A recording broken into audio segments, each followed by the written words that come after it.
भगवान श्री कृष्ण को दो ही चीजें सबसे अधिक प्रिय थी, एक राधा और दूसरी बांसुरी। लेकिन राधा की मौत के बाद भगवान श्री कृष्ण ने अपनी प्रिय बांसुरी को ही तोड़ दिया। क्यों? आइए जानते हैं इस कथा के बारे में। भगवान श्री कृष्ण और राधा का प्रेम उच्च कोटि प्रेम माना जाता था। राधा कृष्ण का प्रेम सबसे पवित्र प्रेम था। इस प्रेम की आज भी मिसाल दी जाती है। राधा कृष्ण के प्रेम को आत्मा से परमात्मा का मिलन माना गया है। प्रेम के रहस्यवाद का श्रेष्ठ उदाहरण है राधा कृष्ण का प्रेम।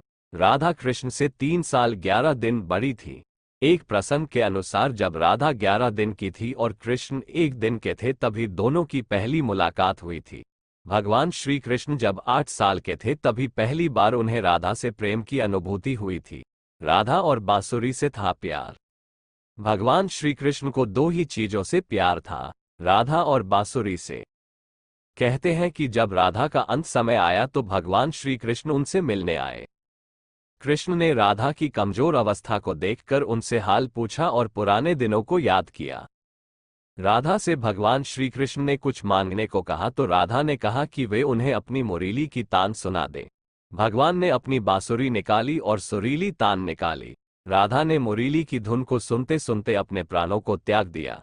राधा की मृत्यु से भगवान श्री कृष्ण को बहुत दुख और इसी दुख के कारण उन्होंने अपनी प्रिय बांसुरी को तोड़ दिया। कहते हैं कि राधा के जाने का वियोग भगवान श्री कृष्ण सहन नहीं कर सके और इसी कारण बांसुरी को तोड़ दिया।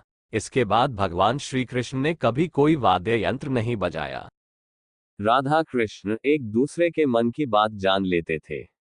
राधा और कृष्णा का प्रेम इतना गहरा और पवित्र था कि दोनों एक दूसरे की मन की बात को समझ लेते थे।